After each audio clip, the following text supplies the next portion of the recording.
Hello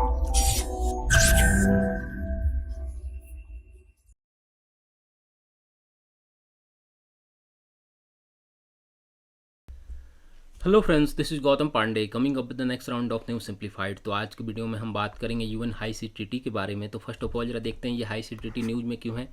देखिए recently हुआ क्या है कि पिछले दिनों 168 नेशन मिलकर यूएन हाई सी ट्रीटी करने की कोशिश कर रहे थे, बट अनफॉर्चुनेटली ये ट्रीटी फेल हो चुकी है। और ये ट्रीटी का एम ही क्या था, जो ओशियन है उसे प्रोटेक्ट करना।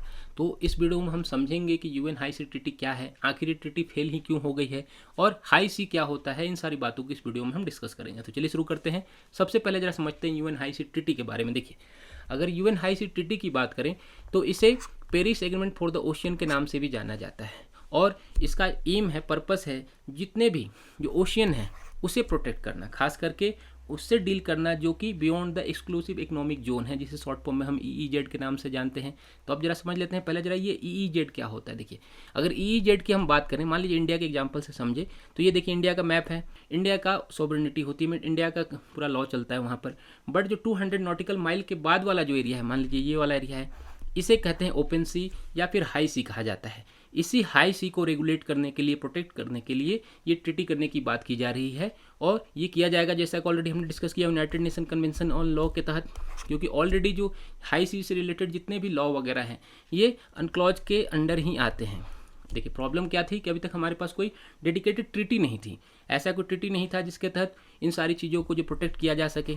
क्योंकि धीरे धीरे क्या हो रहा है, ग्लोबल वार्मिंग बढ़ते चली जा रही है और जो हमारी इक्वाटिक इकोसिस्टम है वो पूरी तरह से डिस्ट्रॉय होती चली जा रही है। देखिए पिछले दिनों कुछ रिसर्च में कहा गया कि जो फिशरीज हैं उनकी बहुत सारी जो प्रजातियां हैं वो धीरे धीरे गायब होती चली जा रही हैं। तो इसके पीछे बड़ा कारण यही कहा गया कि हम ओशियन को प्रोटेक्ट नहीं कर पा रहे हैं, और इसीलिए ये ट्रीटी करने की बात की जा रही थी।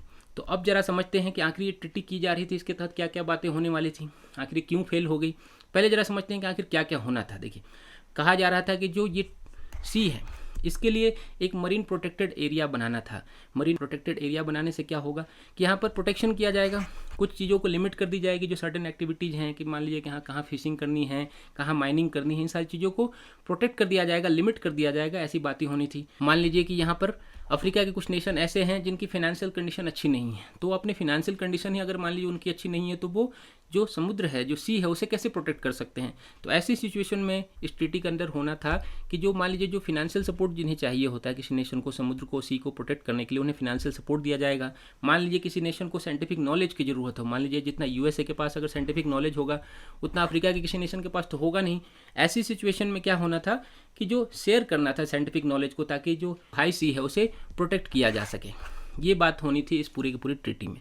बट अनफॉर्चुनेटली ये ट्रीटी फेल हो गई है। तो ये ट्रीटी फेल क्यों हो गई है, इसके पीछे के रीजन को जरा समझते हैं। देखिए, सबसे बड़ी रीजन क्या हुई कि ये ट्रीटी ऐसा नहीं कि अभी हाल फिलहाल से होती चली आ रही थी, 2020 से पहले ये ट्रीटी की कोशिश की जा रही थी। बट बीच में क्या आ गया, पेंडेमिक आ गया, कोविड-19, जिसके कारण बहुत बड़ा डिले हुआ, मीटिंग वगैरह ना हो पाई, सारी चीज़ें भूल गए लोग।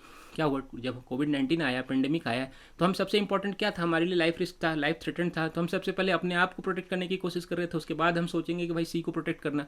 तो पेंडेमिक ने एक बहुत बड़ा रोल प्ले किया इसको डिले करने में, जिसके कारण ये डिले होता चला गया और लोगों की धीरे धीरे क्या हुई, इससे इंटरेस्ट खत्म होता चला गया। और दूसरी बात क्या रही, हाई एम्बिशन कोलिशन कहा जा रहा है। हाई एम्बिशन कोलिशन कैसे कि मान लीजिए जितने भी नेशन हैं, 168 नेशन की हमने बात की, 168 नेशन सभी लोगों ने मिलकर क्या डिसाइड किया, 30x30 का फॉर्मूला अपनाया। 30x30 मीन्स कि 2030 तक 30% सी को हम प्रोटेक्ट कर लेंगे। बट आप समझ सकते हैं वहाँ जहाँ 168 नेशन है वहाँ पर सबकी अलग अलग डिमांड होगी, सबकी अलग अलग बातें होंगी, तो सभी मिलकर एक लीगल कहा जाता है ना कि एक डिसीजन तक ना पहुँच पाए वहाँ पर। और ये भी एक बहुत बड़ा कारण रहा जिसके कारण ये ट्रीटी फेल हो गई है। उसके बाद क्या हुआ कि जितने भी पार्टीज हैं इसमें सभी लोग लीगल नेचर पर डिसाइड नहीं कर पाए। लीगल नेचर इसलिए कि मान लीजिए IUCN का कहना है कि ये जो हम ट्रीटी कर रहे हैं उसे कंपल्सिव बना दिया जाए। अगर मान लीजिए सभी कंपल्सिव बना दिया जाएगा तो आप किसी रूल को फॉलो नहीं करते हैं, तो ऐसी सिचुएशन में क्या होगा, आपके लिए पेनल्टी वगैरह हो सकती है।